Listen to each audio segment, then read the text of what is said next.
I'm Karen Rice and welcome to my YouTube channel and welcome back to my subscribers. This is going to be a step-by-step tutorial suitable for beginners of a winter landscape with silver birch trees, one of my favourite subjects. So let's get started. Just thought I'd show you the finished painting first of all, and I'm only going to be using 3 colours to achieve this, plus Winsor & Newton's white gouache. This is the reference photograph, and I'm just going to paint the left-hand side of the photograph. So already I'm making some adjustments. This is the list of the materials I'll be using in this tutorial, and a full list can be found in the description below, along with links if you'd like to purchase any of them. So here is the sketch of this little scene. Now, if you look at the reference photograph, I've only sort of taken the left-hand side just to keep it nice and simple. I've actually drawn the outline with watercolour pencils, so it sort of dissolves when you're painting with it, so you're not left with pencil lines. That's quite a nice little tip there for you. And I've chosen the blue because it was the most sort of harmonious colour to go with this painting. And just to say, a sketch outline for this tutorial will be available on the Patreon membership. I'm just using my framing tape now to, mask around the edge of the painting to give a nice white border. And I'm using the tape now to get the painting at an angle so the paint can flow down nicely. I'm using just 3 colours. I'm using Burnt Sienna, Quinacridone Gold and Ultramarine. You could use Cobalt Blue, Winsor Red and Raw Sienna. You'll get so much control just using these 3 colours. It's more enjoyable just knowing which colours to go to. Colour mixing can be quite daunting, so I hope just sticking to those 3 colours will really help you, and you can learn how to really get a variety of colours just using 3 colours. What I'm doing now is I'm using my large flat brush. It's a soft brush, and I'm wetting the sky area with clean water. I've mixed up a puddle of ultramarine, sort of quite a watery puddle. I'm using my size 6 brush, and I'm painting sort of a little bit of the blue sky in between the trees and above those distant trees, wet into wet, just to make sure I get all the blue that I need there. Always keep loading your brush as well. Make sure you have plenty of paint on your brush. It gets the paint flowing nicely, the colours look more vibrant and transparent, and it stops the paint and the painting from drying out. I've just added a little dilute bit of burnt sienna, very watery, just below the blue, and I've left a little gap as well for a cloudy bit so they don't mix together. There's a little bit of a white gap there. It's quite a lovely colour actually, burnt sienna, very versatile, and mixed with the ultramarine it does make a beautiful grey. I'm using the flat brush now just to sort of come up from the bottom of those distant trees up to the sky where the burnt sienna is, just to blend it. And I'm wetting below the water's edge as well now. So just in between the trees, using the tip of my flat brush, really sort of getting that sort of water on there, getting it soaking into the paper so I can paint wet in wet, and it gives me lots of time as well. Don't worry if the watercolour pencils bleed a little, that's what they're supposed to do. You should still have an echo of your drawing.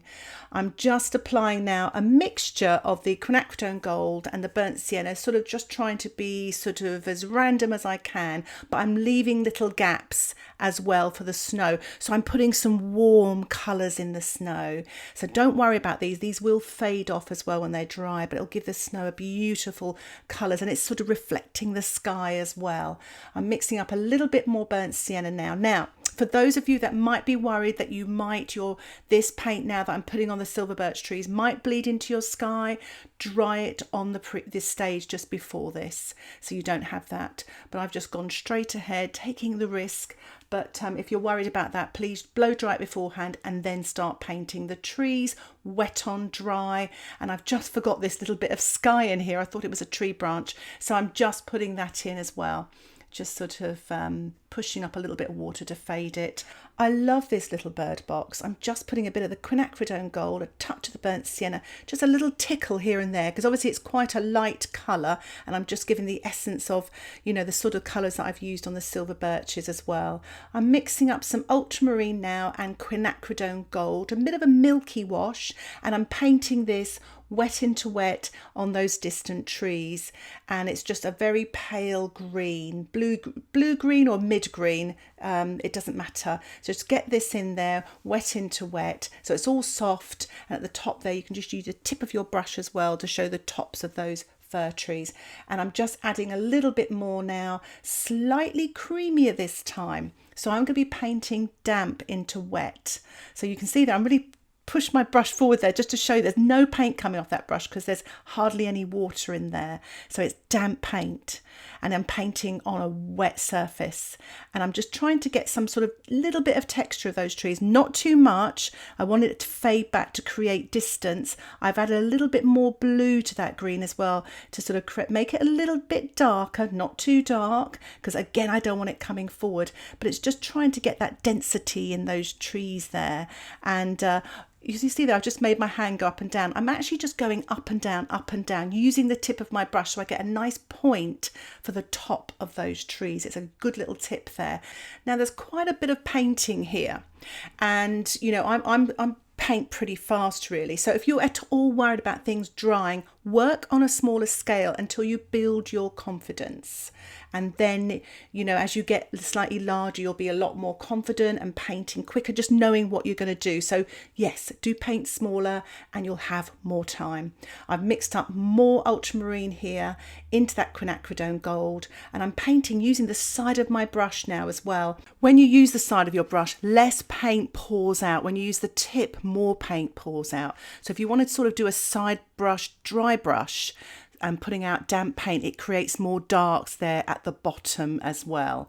I'm putting on quite a steely blue grey here on the water area using my size 10 brush, wet into wet or damp into wet in this case here, and the mixture is ultramarine and burnt sienna, just a touch of burnt sienna, and I'm just sort of very gently brushing this paint on. Try to do the minimal amount of paint marks, and that way the paint just looks so much fresher. I'm using sort of quite neat creamy burnt sienna using my size 6 brush and just painting vertical lines damp into damp in the water just to sort of create some sort of warm reflections in there. I'm also using a mixture of the Quinacridone gold and the ultramarine to make a nice dark green just to reflect these distant trees, and I'm using my size 4 brush to do that. And just make sure there's not too much liquid on your brush. Make sure the paint's creamy so it doesn't run into your paint. I've rinsed off my brush now, taken off all the paint, and I'm just lifting out now, letting the hairs of the brush soak up some of the paint to create some soft highlights in the water. It's called lifting off. It's quite effective. I'm doing the same thing now with some kitchen towel and lifting off on the bottom of the riverbank there, just to create a little bit of light, almost to create some sort of the snow at the bottom of the trees as well. Using my size 4 brush now, I'm using ultramarine with a touch of the Quinacridone gold just to put some darker trees just at the bottom, a little bit of darks and details there. They will fade back, but make sure there's no liquid, hardly any liquid in there, no water that is, just paint so it just sort of doesn't run into your distant trees. Now is a good time to blow dry your painting again, and what I'm doing now is I'm wetting the surface of this silver birch trees, and I'm going to paint some of the shadows now wet into wet. So I'm wetting it with my size 10 brush, just carefully going in and around the little bird box there, and I'm mixing up some ultramarine and burnt sienna, and I'm just making sure it's kind of like a 50-50 mix. So you've got like a sort of a mid darkish brown here, and I'm painting this wet into wet on the right hand side of this silver birch tree, and I'm making sure the light is coming from the left. If it runs too much over to the left, just lift off with a little bit of kitchen towel, or as I did before there with a sort of brush that's been cleaned off and damp, and let the brush soak it up. I'm putting on a much stronger mix now of the ultramarine and burnt sienna, a little bit more blue this time than brown, so it's a bit more of a greyish colour, and I'm painting this damp into wet with my size 10 brush. If you find you want to use a smaller brush, just go ahead, whatever makes you feel comfortable. I'm mixing up now some of the burnt sienna, and it's quite a creamy mix with a tiny touch of the blue, and I'm just putting some of the markings in now on this silver birch tree here and there. There's some wonderful textures on this tree here, and I'm just sort of putting it here and there. Just have a look at the photograph and just try and keep it random as well. I mean, obviously the photograph is very helpful, but you want to sort of put your own stamp on it as well. And I'm using my size 6 brush to do this. The paint is quite creamy, so it doesn't run. These marks, you want to stay there, so damp into damp. The paint marks don't move, so you get soft edges. So I'm just putting them here and there, and just enjoy it. It's there, you know, and vary the marks as well. You can make some sort of more of a darker blue with a touch of brown, and then some with about 50-50 of the paint, so you've got a sort of dark brown. I'm putting a little bit of dark at the bottom there, so you've got that contrast between the snow and the bottom of the tree. Now make sure, before you use your plastic card, make sure the paint is damp. Don't make it, if it's too wet this won't work, but I'm pulled off some of those sort of lighter marks on the birch trees there, and it looks so effective. So if you find the paint runs back in, wait a couple more minutes and then test it again, because otherwise if you keep going with that plastic card, it could tear a hole in your paper. What I'm doing now is exactly the same thing I did with the tree on the left. I'm putting the mid-tone on, wet into wet, by wetting the tree trunk first and then putting the darker blue-grey on, and keeping that on the right-hand side, keeping the light on the left. And I've just put a little bit here, wet on dry actually, I thought I'd go for this, the trunk here behind. I've used the burnt sienna. I've swapped my size 4 brush as well, just for the control. I've added a little bit more dark on this central tree here, just because it was fading back a little bit. You can always make adjustments. Just make sure that what you put on isn't wetter than the surface of your painting. Otherwise you're going to get lots of backruns and things like that. So I'm repeating again on this far right tree here with the sort of mid-tone brown with the burnt sienna, and then dropping in the greyish colour, wet in wet or damp into damp. This is a creamier wash now, using my size 10 brush. Really be bold with these darks. Remember, with watercolour they dry back so pale, so try and go for it. I'm not going to use the plastic card on that right hand tree just yet, it's quite wet, but I have got the opportunity now of just lifting off with my plastic card. You see, I just tested it there on the right hand tree, it was too wet, so it's always good to test. Now if you're not sure about this technique, do practice it on a bit of paper first of all, just to give yourself some confidence. Now I'm painting some of the details now on this little bird box using my size 4 brush. I've just used a mixture of ultramarine with a tiny touch of the burnt sienna. You can see already, just using these 3 colours, looking at the painting now, even though it's halfway through, how much colour variety you can get just using these 3 colours. What I did there is I rinsed my brush, took off the excess water off on the kitchen towel, just to give me some control about how much water goes onto the painting as I sort of blended that burnt sienna. I'm mixing up a really pale wash of ultramarine here, using my size 4 brush, rinsing the brush, taking the excess off, and then just softening this sort of snow at the top of the bird box there, just to blend it in so it doesn't stand out. I'm painting some shadow on the right hand side using the ultramarine and the burnt sienna. Oops, a little bit too much ultramarine there, so not to fear, I've just lifted it out with my kitchen towel just to soften it back. I'm just putting a little bit more dark on the outside rim of the top of the roof of the bird box here, and a little bit of a soft dark just in that little hole there. And I won't make that too dark, so I'm going to put that a little bit more detail in that later on. So now's time to lift off on that right hand tree. If you do forget to do that, don't worry, just sort of wet it very gently with your brush, let it sort of soak in a bit, and then test it again, so you can always scrape again later. And that's because watercolour isn't permanent and we're able to lift off. I'm mixing up a little bit of ultramarine with a tiny speck of the burnt sienna, just so it doesn't look too blue. And I'm painting the snow area wet on dry using my size 10 brush. Make sure you have dried your painting before you do this.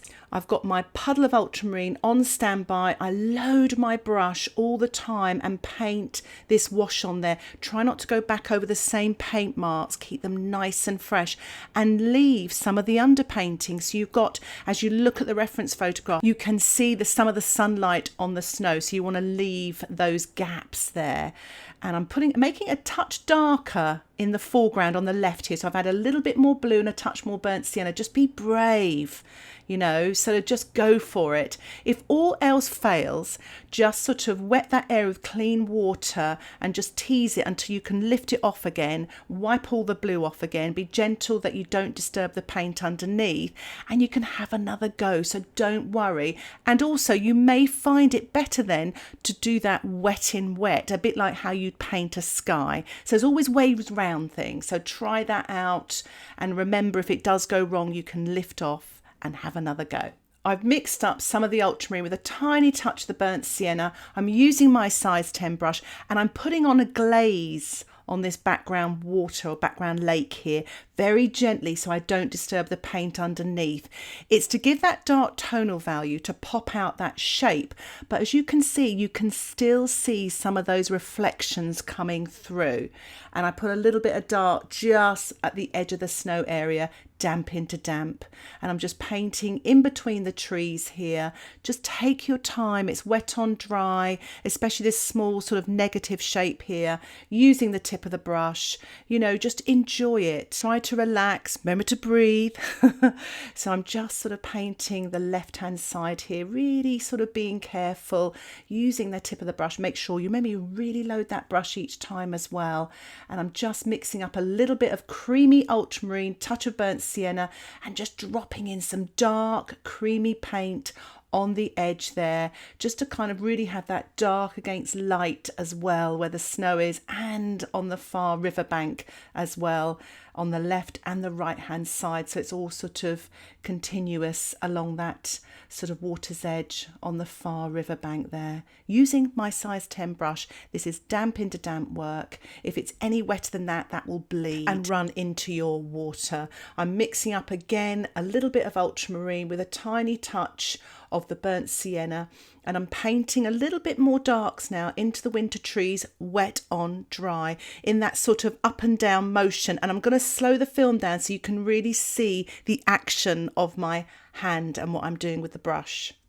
So as you can see, I've loaded the brush and I'm just going up and down, sort of top to bottom, and the paper's quite rough, so I'm getting a bit of texture there as well with the trees, but just sort of going up and down.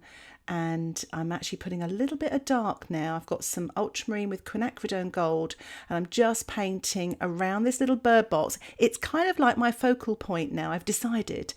And you can see already how it pops out just by putting that darker trees in the background.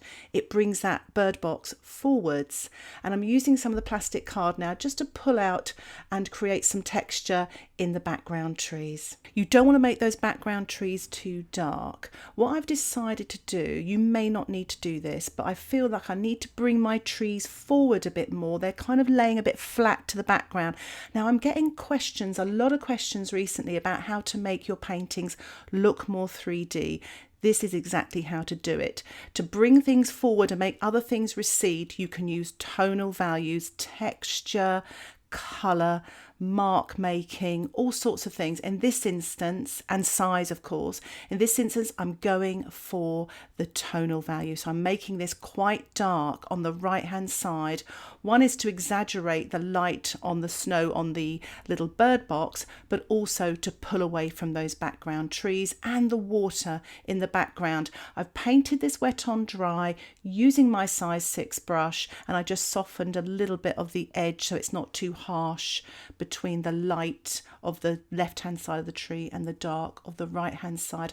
I'm doing that as I paint this middle tree here, just softening, adding a little bit of water. Now these trees behind this main left hand tree, because it's a little bit behind, you don't want to give it as much details.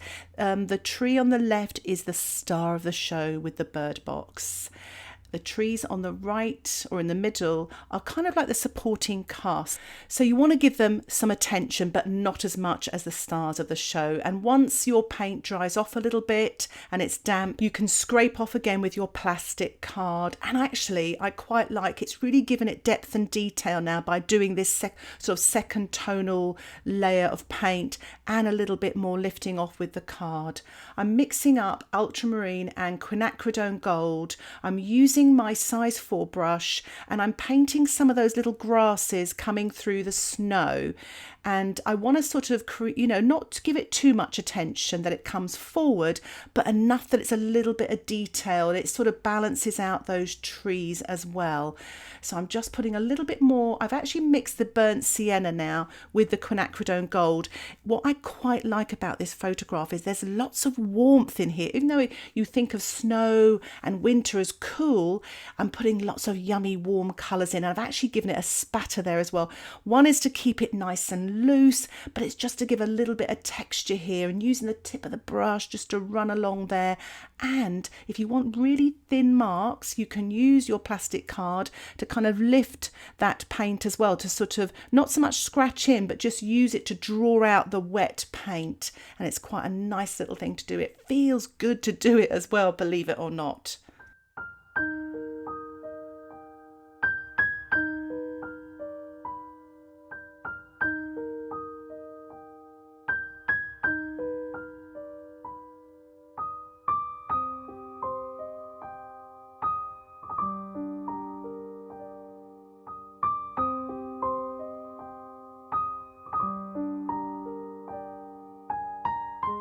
I've just mixed up a little bit of the burnt sienna. I've just put a little bit of the base of some of those sort of grasses coming through and just softening with a little bit of water as well. So it's not all sort of harsh, just grass marks. You've got some softness in there as well.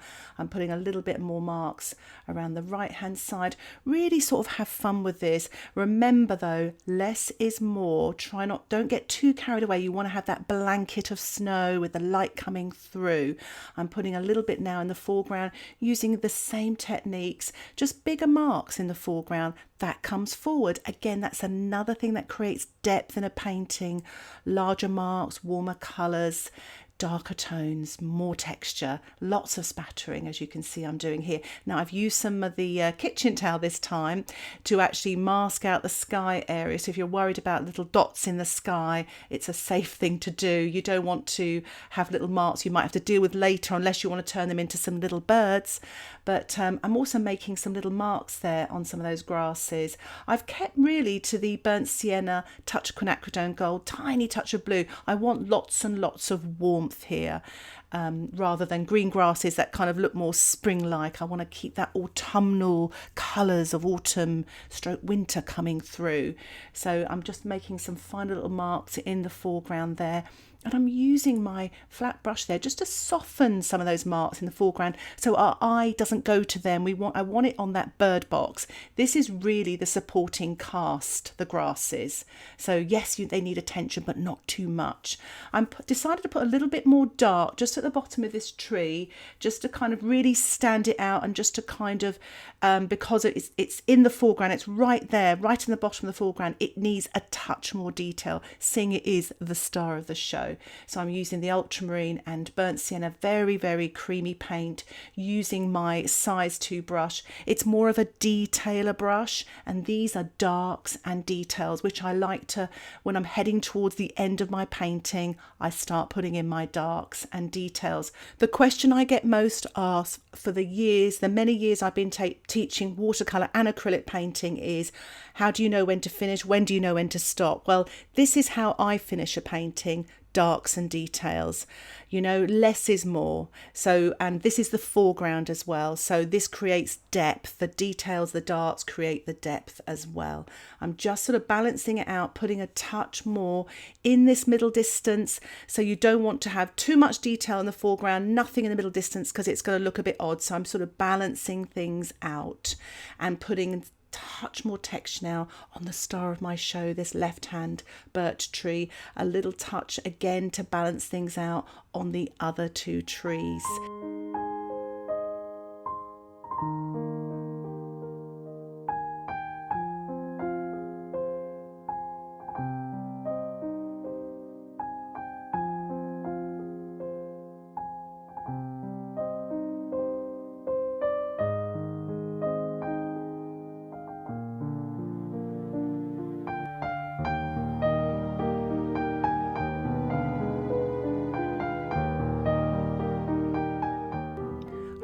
Feel like my painting is coming to life.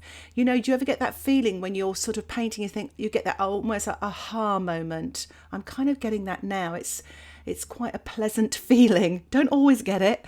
I'm painting in some of the smaller branches just at the top. Remember, less is more. There's lots of branches in the photograph. I don't want to put all of those in. It's going to take away the light for a start. So I'm using my size 2 brush, and as you saw there, the technique I'm using is doing a couple of little flicks and then joining up the branches. You get some nice effects that way, and I would say practice that as well. It really gets you to get some nice realistic looking branches. I've used a mixture of burnt sienna with a touch of ultramarine, and as you can see, I'm using that technique there again. Just take your time, remember to breathe, and make sure the tonal value comes away from those distant trees so it's strong enough. What I'm doing now is I'm turning upside down. I know a lot of people find this very helpful if you're right-handed, painting on the left-hand side, and left-handed painting on the right-hand side. But you can turn it sideways as well. However, you know, whatever makes it easy for you. There are no right or wrongs here. You know, it's what you're trying to say. These techniques are to help you express yourself, to inspire you to paint something of your own. This photograph I'm just interpreting. I'm not trying to slavishly copy it. It's just to give you an idea. So I've put a few more branches on the left there, slightly larger, and I'm just sort of swiftly painting with the tip of my brush some very, very thin branches in quite a random way. And I'm just sort of flicking a few on the left here. Be careful not to put too many on the left. I was tempted, and then a little alarm went off in my head thinking, no, less is more. Follow your advice. And I'm just giving a spatter now, and this is to stop me from doing any more painting with these branches, and that's enough. It gives a little bit of texture and it pulls those branches away from those from the distance. It gives the effect of maybe a couple of last autumnal leaves left on these silver birch trees. I'm mixing up. I've cheated there. I actually used a bit of pink. I just wanted a touch more warmth, and I'm just spattering the foreground. One last sort of spatter. I'm getting a little bit of dark there, a bit of ultramarine with the burnt sienna, really dark, creamy colour, and I want to paint the star of my show here. That's that little hole in the bird box. It really does. Look how it pops that forward. I've layered that over the sort of lighter tone that I put earlier. I'm putting a touch around the rim on the little sort of rooftop there. I'm painting in those darks and details, wet on dry. I've made a shadow colour now using ultramarine with a tiny touch of burnt sienna. And I'm just putting a bit of cast shadow from the rooftop. And I'm drawing in the shape of the shadow here from the roof on the left-hand side. And you don't have to do that though. You could paint this just as a shape, as a wash, but I've just drawn that in there. Make sure if you draw it in, it's nice and wet, otherwise that will dry a hard edge. And I'm just putting in some of the ultramarine, watery ultramarine with a burnt sienna, wet on dry. And because that was a little bit too dark looking, I'm just lift off a bit of my kitchen towel, and I've got a lovely soft shadow there, which works so nicely. So I've just got a puddle of white gouache now, separated from my other colours. Make sure it doesn't get contaminated.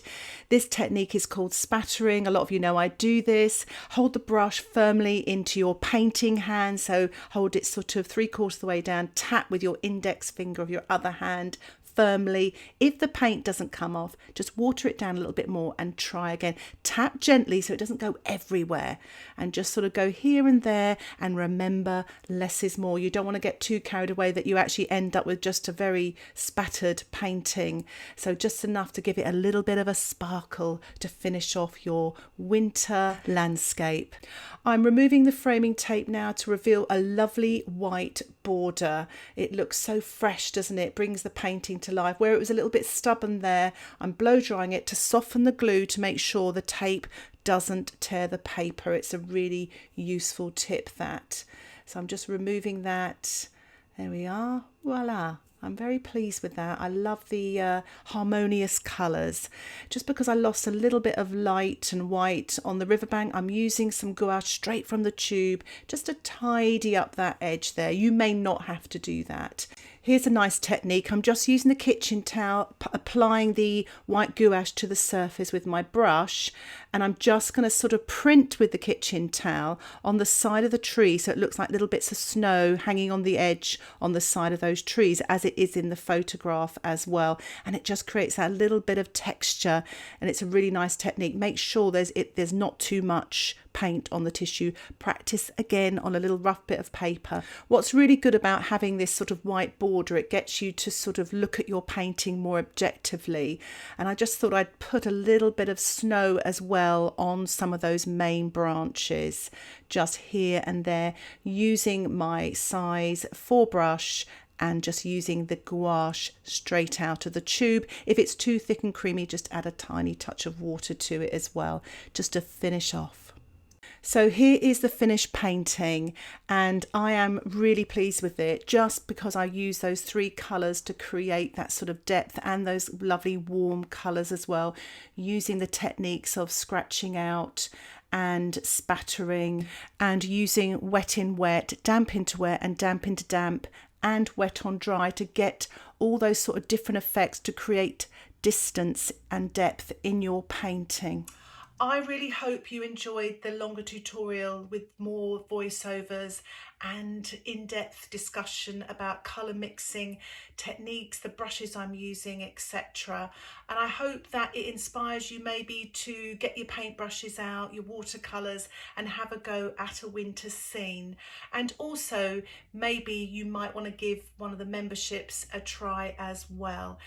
If you have any questions about this tutorial, please put them in the comments section below and I'll try and get back to you as soon as I can. Thank you in advance for supporting me in my art and in my teaching, with watching the YouTube videos, subscribing to my channel, and for joining the channel membership or the Patreon membership. I'm ever so grateful, and it's made my year actually, so thank you, a big thank you to all of you. Happy Christmas everyone, stay safe, take care, bye for now.